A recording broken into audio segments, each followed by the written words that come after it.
1వ తారీఖు వస్తుందంటే చంద్రబాబు నాయుడు గారు అయామాలో అమ్మో 1వ తారీఖు వస్తుందా, కరెంటు బిల్లు పెంచేస్తాడు, కరెంటు బిల్లు కట్టుకోవాలి, ఇంటెద్దులు కట్టుకోవాలని భయపడే పరిస్థితుల్లో ఉన్న కాడి నుంచి ఇవాళ 1వ తారీఖు వస్తే బాగుండు అని జగన్మోహన్ రెడ్డి గారిని తెలుసుకొని వాలంటరీ వ్యవస్థను తెలుసుకొని ఇవాళ అవ్వలు తాతలు అలాగే వికలాంగులు వితంతువులు అందరూ కూడా ఎదురు చూసే తరుణంలో ఈ రోజున చంద్రబాబు నాయుడు గారు కక్ష సాధింపు చర్యతో ఈ రోజున వాలంటరీ వ్యవస్థని నిమ్మగడ్డ చౌదరి గారితో ఒక పిటిషన్ వేయించి వాలంటరీ వ్యవస్థని ఇవాళ వచ్చేటప్పటికి అవ్వలో తాతల దగ్గరికి వెళ్ళకోకుండా చేశాడు అంటే చంద్రబాబు నాయుడు గారు చేసిన నీచమైన రాజకీయాలు ఇప్పుడైనా మీరు గమనిస్తున్నారా అని నేను ఈ మీడియా పూర్వకంగా నేను అడుగుతున్నా. ఈ రోజున ఇవాళ భర్త వదిలేసి లేకపోతే భర్త చనిపోయి 50 ఏళ్ళు వచ్చి బిడ్డలు లేకోకుండా అలాగే బిడ్డలు ఉండి బిడ్డలు చూడుకోకుండా ఉన్నవాళ్ళు, అలాగే ఆ హ్యాండిక్యాప్ నడవలేకోకుండా మంచం మీదే ఉన్నవాళ్ళు, 70-80 ఏళ్ళు వినపడకోకుండా నడవకోకుండా మంచాన పడి పచ్చివాతం వచ్చి కూడా బతుకుతున్న వాళ్ళు ఎంతో మంది పెద్దలు ఈ రోజున ఏడుస్తూ ఇంట్లో 1వ తారీఖు కోసం ఇవాళ గుమ్మాలు ఎదురుగుండా కూర్చున్న వాళ్ళకి నువ్వు తీసుకొచ్చి ప్రజలకు సర్వీస్ చేస్తానన్నా మనిషివేనా అని నేను అడుగుతున్నా.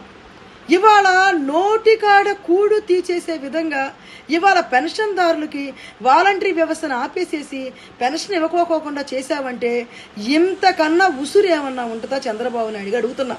నువ్వు ఆ రోజున గుళ్ళు పగలగొట్టి ఎంత ఉసురు పోసుకున్నావో ఈ రోజున పెద్దవాళ్ళ నోటికాడు కూడు తీసి అంత ఉసురు పోసుకుంటున్నావు చంద్రబాబు నాయుడు. నువ్వు గమనిస్తే నీకు మళ్ళీ మేము పసుపు కుంకుమ రూపంలో ఓట్లు కొంటాను డబ్బులు ఇవ్వటానికి వెళ్ళట్లా మా వాలంటీర్స్. కేవలం ఇవాళ 5 సంవత్సరాల బట్టి ఇవాళ పెన్షన్దారులకి నిద్రపోయిన వాళ్ళని లేపి పెన్షన్ చేతిలో పెట్టే విధంగా మేము ఈలోపు వాలంటరీ వ్యవస్థ పెద్దవాళ్ళకి ఆసరాగా ఈ రోజున ఉందంటే వాళ్ళ నోటుకాడ కూడు తీస్తున్నామంటే నీకైనా నీచమైన వాడు ప్రపంచంలో ఉన్నాను అడుగుతున్నా. నువ్వు ఇంకా ప్రజలకు ఏ సేవ చేద్దామని వచ్చావు. నేను వాలంటరీ వ్యవస్థను ఉంచుతాను గెలిస్తే అన్న మనిషివేనా నువ్వు మనిషివేనా అంటున్నా. నీకు కేవలం అధికారం చేపట్టాలన్న ఉద్దేశం తప్పనిచ్చి ప్రజలు ఏమైపోయినా పర్వాలేదా? ఈ 2 నెలల్లో ఈ పెద్దవాళ్ళని ఈ పెన్షన్దారుని మొత్తం తీసుకొని వెళ్ళి నీ ఇంట్లో పెట్టుకోవయ్యా. నీకు అంత ప్రేమ ఉన్నప్పుడు ఇంట్లో పెట్టుకొని నువ్వు పోషించు, అప్పుడు నిన్ను నమ్ముతారు.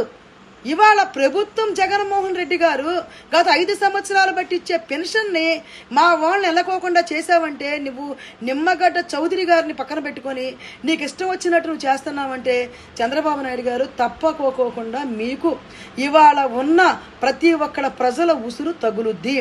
ఇవాళ కేవలం మాకు ఉన్న వాళ్ళకి లేని పెత్తనదారులకి లేని వాళ్ళకి జరిగే ఈ సమరంలో మేము తప్పకోకుండా కూడా ప్రజలు మమ్మల్ని ఆదరిస్తారు. ఎందుకంటే మేము ప్రజల మనుషులము కాబట్టే మేము వాలంటరీ వ్యవస్థను పెట్టి నువ్వు గమనిస్తే నీకు ఏదో పెన్షన్ ఇస్తున్నావంటే ఏదో ఆడతా పాడతా తిరిగే వాళ్ళకి కాదా పెన్షన్ ఇచ్చేది జగన్మోహన్ రెడ్డి గారు. ఇవాళ ఒక హ్యాండిక్యాప్ కాళ్ళు చేతులు లేనోళ్ళు, మోగోళ్ళు, గుడ్డివాళ్ళు, అలాగే 70 ఏళ్ళు వచ్చి రోగంతో షుగర్ వచ్చి బీపీ వచ్చి కనీసం మంచం మీద నుంచి లెగిసెళ్ళి డబ్బులు తెచ్చుకోలేని వాళ్ళకి కూడా మేము పెన్షన్ ఇస్తున్నాం. వాళ్ళకి 1వ తారీఖు వస్తే ఇంటిది కట్టుకోవాల్సిన అవసరాలు ఉంటాయి, ట్యాబ్లెట్స్ తెచ్చుకోవాల్సిన అవసరాలు ఉంటాయి, అలాగే ఇంట్లో సరుకులు తెచ్చుకోవాల్సిన అవసరాలు ఉంటాయి, పాల ప్యాకెట్ తెచ్చుకోవాల్సిన అవసరం ఉంటుంది. ఇవాళ అలాంటి వాళ్ళ నోటి కాడ కూడు నువ్వు కొట్టి ఈ రోజున ఏదో ఆనందాన్ని పొందుతున్నాను అనుకుంటున్నావంటే ఈ ఆనందాన్ని నువ్వు పొందటం కాదు, నువ్వు వాళ్ళ ఉసురు పోసుకుంటున్నావు. తప్పకోకుండా ప్రజలు గమనిస్తున్నారు. అరచేతితో ఆకాశాన్ని ఆపలేవు, అరచేతితో సముద్రాన్ని ఆపలేవు.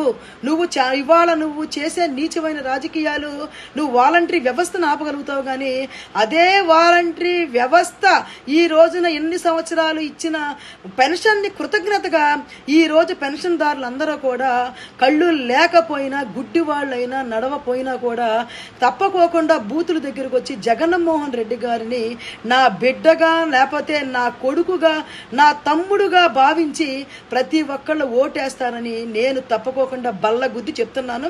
దయచేసి మీరు దీన్ని గమనించండి. ప్రజలు వీళ్ళ మొహం మీద కొట్టినట్టుగా చంద్రబాబు నాయుడు గారి మొహం మీద కొట్టినట్టుగా ప్రతి ఒక్కళ్ళు కూడా ఓటుతో ఆయన మొహం మీద కొట్టి జగన్మోహన్ రెడ్డి గారికి ఓటేసి మన సత్తా ఏంటి, మన వ్యవస్థ ఏంటి, మనం ఇచ్చిన పథకాలు ఏంటి అనేది ఆయన కళ్ళు తిరిగి కింద పడిపోయి మళ్ళీ ఆంధ్రప్రదేశ్లో అడుగు పెడతానికి భయం వచ్చేసి పోసుకునే విధంగా చంద్రబాబు నాయుడు గారికి బుద్ధి చెప్పాలని చెప్పి తెలియపరుచుకుంటూ ప్రతి ఒక్క లబ్ధిదారులందరూ కూడా దయచేసి ఈ చంద్రబాబు నాయుడు నాటకాలకి మీరు ఎప్పుడు కూడా మీరు నమ్మొద్దని చెప్పేసి వాలంటరీ వ్యవస్థ లేకపోయినా కూడా మీరు ఈ 2 నెలలు నువ్వు ఒక బిడ్డగా, ఒక మేనమామగా, ఒక కొడుకుగా ఆయన ఆశీర్వదించి రేపొద్దున ఓటుల రూపంలో చంద్రబాబు నాయుడు గారిని తరిమి కొట్టాలని చెప్పేసి నేను మీ బిడ్డగా నేను తెలియపరుచుకుంటున్నాను.